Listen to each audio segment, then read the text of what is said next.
দূৰণিতে জানৈ কৰিছিলো চাকৰি নেপালো সময়ত ছুটি মই দূৰণিতে জানৈ কৰিছিলো চাকৰি নেপালো সময়ত ছুটি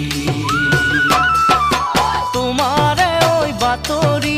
নেপাওঁ ভালে কৰি